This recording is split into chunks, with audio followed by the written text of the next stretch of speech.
tsy diso anjara fa nankalaza ny taom-baovao malagasy ihany koa ny mpianatra tetsy anivon'ny sekoly UFASM tetsy Andravoahangy izay mankalaza izany isan-taona amin'ny alanany lanonana miavaka. Antaratsitoarson arontatitra izay vaovao izay. Etsika miavaka no nankalazan'ny sekoly UFASM ny asa ramanitra androany. Toy ny fanaony isan-taona moa na dia sekoly mampiasa sy miteny frantsay ny UFASM dia tsy manao ambanin-javatra ny mahamalagasy azy ka amin'ny fotoana toy izao indrindra no anasongadinany ny fandalinany ny fomba mampanao nentin-drazana.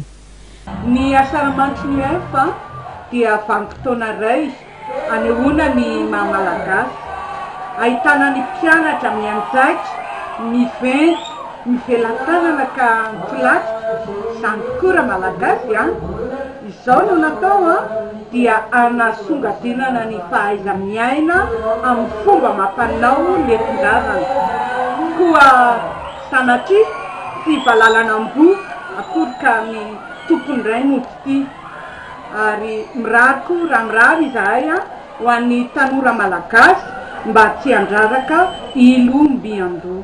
Rindra-bakodrazana DCI rary tantara-tsehatra maneho ny tantaran'ireo mpanjaka teto Imerina no nentin'ireo mpianatra sy mpanabe ao amin'ny UFASM manandrafitra ny seho-sehatra ho fifampiarabana na hatratra ny asa ramanitra 17 miavaka satria na dia ny fitafiana aza dia toy ny mamerina an-tsaina indray ny faim-piainan'ireo malagasy fahiny avy any amin'ny lafivalon'osy.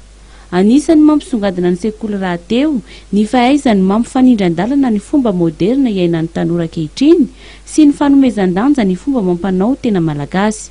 Ny koba malagasy no ny fampizarana ho nofokena amin'ny tampihavanana.